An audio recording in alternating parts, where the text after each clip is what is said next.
tonight, businessman Donald Trump. Right from the jump tonight, Donald Trump made waves. Is there anyone on stage, and can I see hands, who is unwilling tonight to pledge your support to the eventual nominee of the Republican Party and pledge to not run an independent campaign against that person? Mr. Trump. I cannot say I can totally make that pledge. If I'm the nominee, I will pledge I will not run as an independent. So tonight you can't say if another one of these... This is what's wrong. I mean, This is what's wrong. He buys and sells politicians of all stripes. He's used to buying politicians. Well, I've given him plenty of money. You're not going to make the pledge tonight? I will not make the pledge at this time. Okay.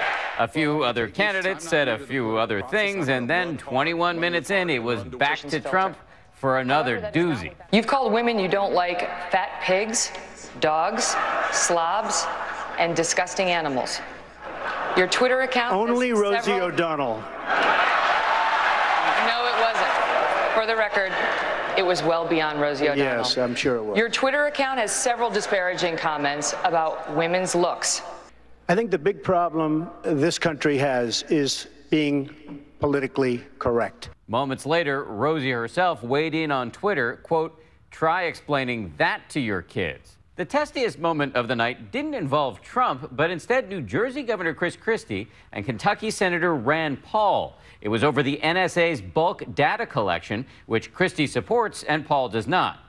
I want to collect more records from terrorists, but less records from innocent Americans. When you're sitting in a subcommittee just blowing hot air about this, you can say things like that. You fundamentally misunderstand the Bill of Rights. I don't trust President Obama with our records. I know you gave him a big hug, and if you want to give him a big hug again, go right ahead. Go ahead, Governor. And you know, Senator Paul, the hugs that I remember are the hugs that I gave to the families who lost their people on September 11th. To be sure, there was plenty of Hillary Clinton bashing tonight. If Hillary is the candidate, which I doubt, that would be a dream come true.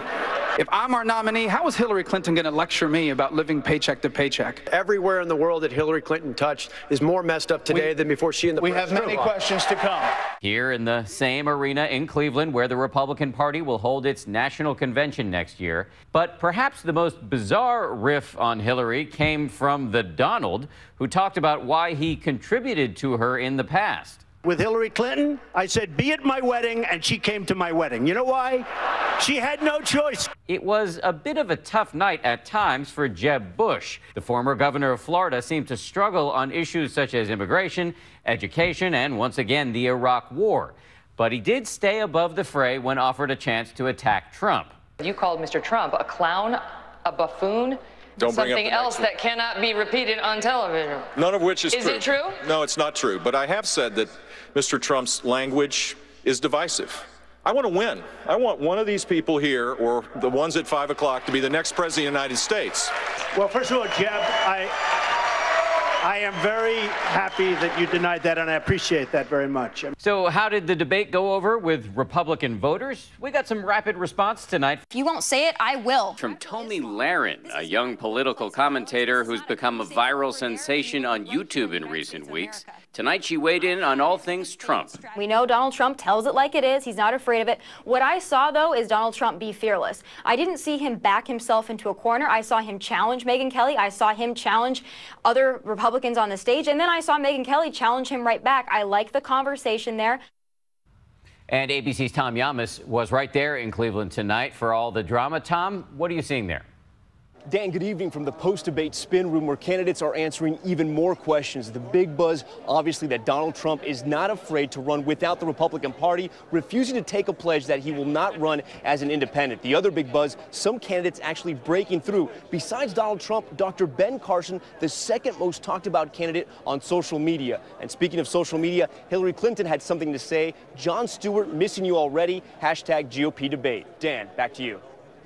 Tom Yamas on the ground in Cleveland tonight. Thank you. We want to turn now to our colleague Matt Dowd, ABC News political analyst, and also BuzzFeed's Washington, D.C. bureau chief John Stanton. Gentlemen, thanks for being here. Let me start with you.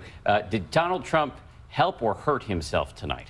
I think Donald Trump had momentum coming into tonight, but I think over the course of the 2 hours, I think it's worth sort of thin over this, and I think any momentum, in my view, that he had coming in is stopped by tonight. I think he made a few errors in the course of tonight, some of the engagement that he had with some of the moderators, but I think what he did, he'll still be ahead coming out, but I think any momentum is now stalled because of his shtick.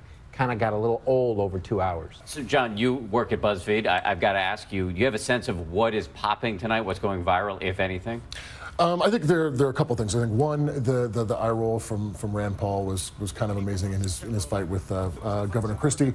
I think the Donald Trump sort of the shruggy emoticon moment there was pretty good because they both sort of sum up, I think, their debate performances, frankly. But I think coming out of today, Carly Fiorina, who did very, very well in the afternoon debate, and the Ohio Governor Kasich, he did very, very well tonight. And I think they're going to have momentum, and that could change the dynamic a little bit for Trump. Why are people so excited about Carly? Carly Fiorina will be in the next debate. I think she has enough momentum from her earlier debate. By all accounts, she won it overwhelmingly, and I think there was enough people at this debate that sort of faded from it that she's going to jump into that next debate in September. So get ready for Carly Fiorina. And I agree. I think if there was a winner tonight, it was John Kasich, the governor of Ohio. I think he came across as the adult in the room. His answers, they flowed well. There was a seam to him. And I actually think he had the line of the night tonight, which is, God loves me unconditionally, therefore, in the answer to the question about gay marriage and his daughters, therefore, I'm going to love my friends and my family unconditionally. Okay, before we go, got to ask you about Jeb Bush. I think he didn't do a lot to ultimately distinguish himself, which is kind of, I think, what he needed to do to get some kind of momentum. I'll take it a step further. I think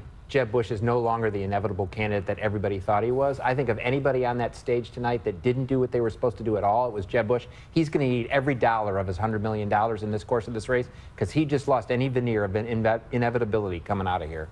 As we come on the air in the West tonight, it's great to have you with us. And as we begin tonight, our team is on the ground in Cleveland, and the Republican team is on the stage. The first big debate now underway. This video coming in late today before it all began. Donald Trump touching down, the man to beat, well ahead in the polls. Saying he's no debater, our Tom Llamas asked, did you prepare at all? And take a look at the lineup. The 10 contenders who made the cut tonight sparring in the same arena. Donald Trump and Jeb Bush, by the way, center stage. So let's get straight to Tom Llamas on the ground in Cleveland with the first highlights coming in now. Tom? David, good evening. We're just behind the debate stage here in the press center as it's getting underway, and there is excitement in this arena. Usually it's for the Cavaliers and King James, but tonight it's for the Republicans, and all eyes on Donald Trump. Will he falter? Will he fight? And can anyone break through? Tonight, the top 10 GOP candidates taking the stage for their highly anticipated first debate. Donald Trump wasting no time during the debate, responding to the first question that he is not ruling out an independent run. And that experts say an independent run would almost certainly hand the race over to Democrats and likely another Clinton. You can't say tonight that you can make that pledge. I cannot say I have to respect the person that if it's not me, the person that wins. I can totally make that pledge. If I'm the nominee, I will pledge I will not run as an independent. This afternoon, Trump Force One landing just hours before the debate, carrying not only the Republican frontrunner, but the entire Trump clan. Welcome to Cleveland. Is it true you did not prepare? I'm not too, well, let's put it this way. I've been preparing all my life. We have to make our country great again. That's what we have to do. We have to make America great again. What's it like to have the bullseye? His closest competition, Governor Jeb Bush, earlier reaching out to a higher power. This is the main way I plan is pray to my Creator. Yeah, and so are you excited? Are you nervous? It's been a while since you've been on the debate stage. I don't. None of that stuff matters. I'm going to speak from my heart, talk about my record. It'll be fun. I'm looking forward to it. ABC News tracking all the candidates, some spending time with family, taking time out for supporters, and like Governor Chris Christie, who barely cracked the top 10, on the move today. How are you? You gotta be ready. David, this is the largest live audience for a Republican presidential debate. 5,000 people are inside this arena. It's going to get loud. At one point, Fox News considered using the NBA buzzer to cut off candidates when they went over time. Thankfully, they're not going to do that. David? Tom Llamas tracking down the candidates for us today. Tom, thank you. And let's get right to ABC's chief White House correspondent, Jonathan Karl, who is inside the arena tonight. And, John, so much talk about Trump being the target, but there's somebody else on that stage candidates might be going after?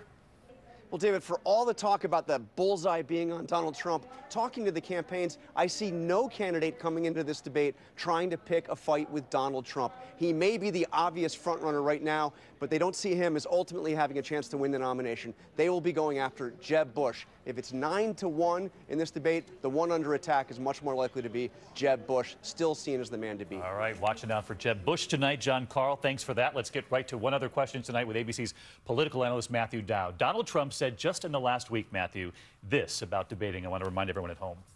I've never debated before. I'm not a debater. I'm not a debater, he says. I've never been in a debate before.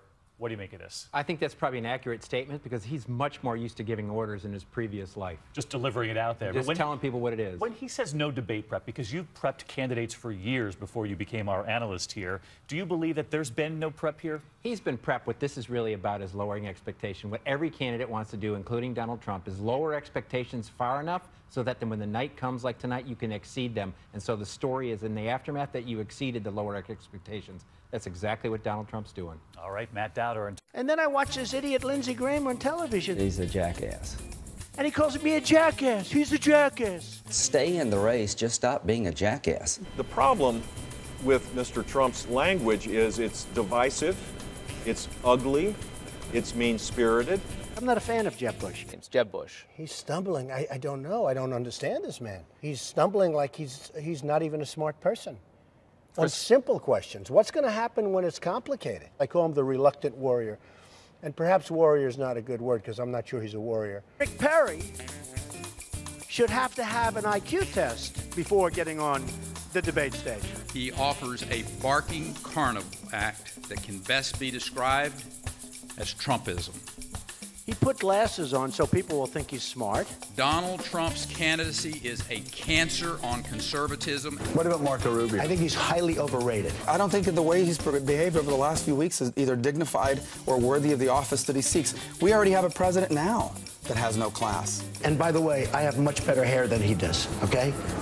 And you know it's my hair. Senator McCain, this comes from a Politico.com reader and was among the top vote getters in our early rounds. They want a yes or no. Do you believe in evolution? Yes. I'm curious, is there anybody on the stage that does not believe in evolution?